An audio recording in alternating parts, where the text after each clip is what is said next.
Hi. So, this video, the title of this is Towards a Culture of Matriarchy. And the reason I'm making this now is because in my previous video, where in part two of Disengaging, a culture of disengaging from the drama and notes in the Epstein files, I was talking about the need to disengage from the drama is to disengage from the nonsense that's going on in this world, the political, social, and economic systems that run this world. They are constantly causing drama and suffering for human beings. Okay. And I was just thinking and talking, and I have been thinking about matriarchy as a solution, but I hadn't really formulated any sort of like solid stance because I was still thinking to myself, well, maybe it needs to be balanced with patriarchy because you don't want to shift from patriarchy to matriarchy, and now instead of women being oppressed, it must be men who are oppressed. But then I realized that no, they're actually not just juxtapositions of each other. They're not. They're two totally different worldviews, actually. And the reason why I say this is because if you look at what patriarchy is about, it's about exclusion and exploitation. That's what it's about. It's about extraction. Okay. It's about ego. Okay. So matriarchy is about cooperation. It's about nurturing. It's about giving back. Okay. It's about fairness and justice. And the reason why it is about all these things and has the wherewithal and the spiritual and emotional content to be this is because it is centered on children.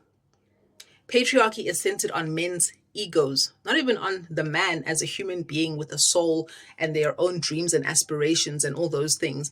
No, on their ego. Okay.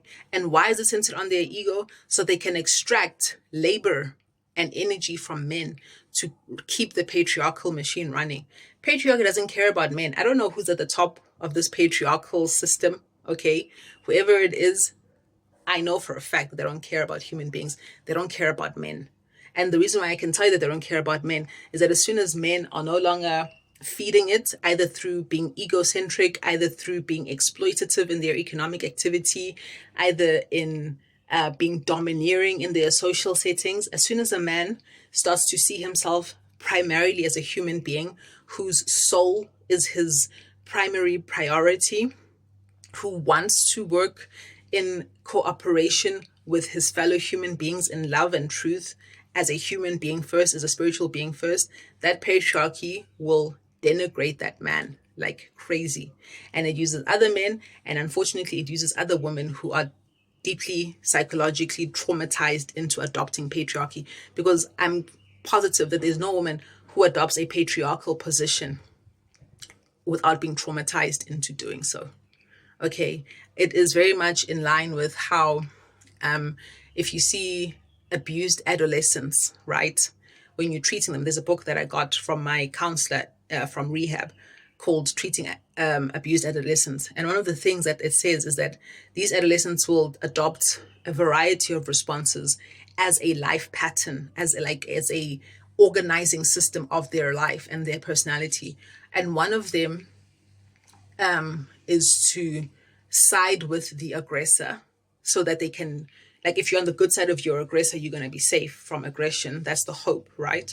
The other one is to learn helplessness. So you're so helpless, like, you know how when animals are like being submissive to the other animal, they like just fall down and they roll over on their belly, basically saying, I'm letting you have the opportunity to basically do what you want. You can even kill me, as a way to be non-threatening. Because if you're threatening, then your aggressor will be more aggressive. So it's a way of trying to protect yourself by being ultimately non-threatening, right? And why the learned helplessness? Because a lot of these abusers are people who have such a low sense of their own worth, have such a deep sense of shame that anything which makes them perceive themselves outside of the grandiose, I'm the boss, I'm the perfect one, I'm the highest, I'm the top, anyone that makes them perceive themselves outside of that frame of reference, they see as a threat, because it brings back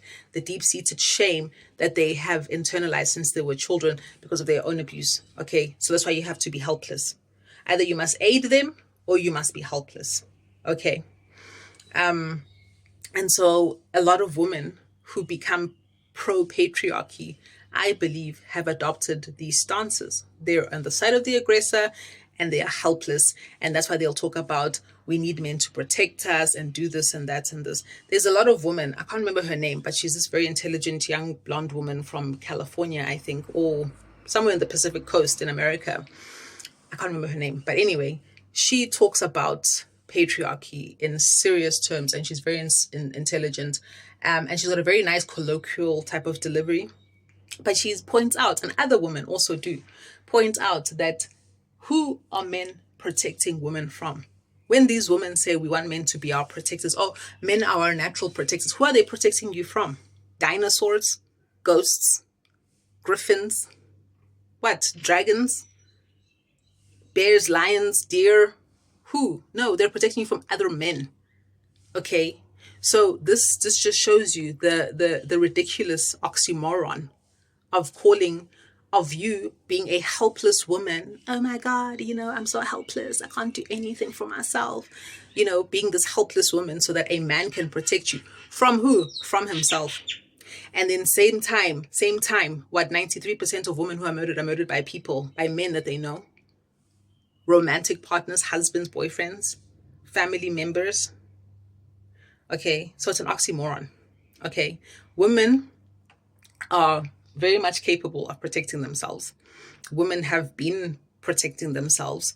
And we just need to make it a point that this is what we do now. We don't look to men for anything.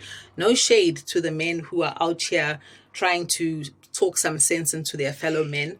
Unfortunately, they themselves are not trying to rip down the structures of patriarchy. They're not doing that. Okay. And I don't know why. I'm not going to say it's because their egos benefit. I don't think they're that lacking in self-awareness. But for some reason, or maybe there's too few of them. I don't know. Okay. But I do know that if every woman on this planet started to center herself as being the object of her own betterment, provision, and protection, being the person that she looks to for advice and guidance, not some man, whoever he may be in her relationships, who becomes the person who leads her household, who leads her children, raises her children, decides on her finances, plans her future, herself, plans the future of her family, manages the finances of her family herself. If women had to do that for like a month all across the world, there would be a revolution of the real kind, the silent one, the consciousness one, the one that won't be televised, but the one that's real, the non-dramatic one, the true solutions that this world is looking for. So this is my position, because I have lost all faith in men's capacity to do anything that is going to actually change the nature of this world. I don't think they have the capacity, because they are even more victims. They are even greater victims of patriarchy than women are, as much as we bear the brunt of their victimization, through the abuse that they mete out on us, whether it's psychological, emotional, physical, spiritual abuse. But I do believe that men are even greater victims, because they have, since they were children, being indoctrinated into this soul-destroying worldview called patriarchy. And whereas women at least are able to speak out and rail against patriarchy, men are supposed to love, worship, and adore it, and protect it and cherish it, because they've been taught that their only value comes from being validated as a man in accordance to this patriarchal frame, this masculinity of patriarchy. So it's for their own benefits to dismantle patriarchy and to bring about matriarchy, because matriarchy is for everyone, because the earth, who is a mother, is for everyone. A mother is for all her children. She's not for certain people in that family. Okay. And she gives of herself for everyone's well-being. Men don't have the capacity to do that under patriarchy. Thanks.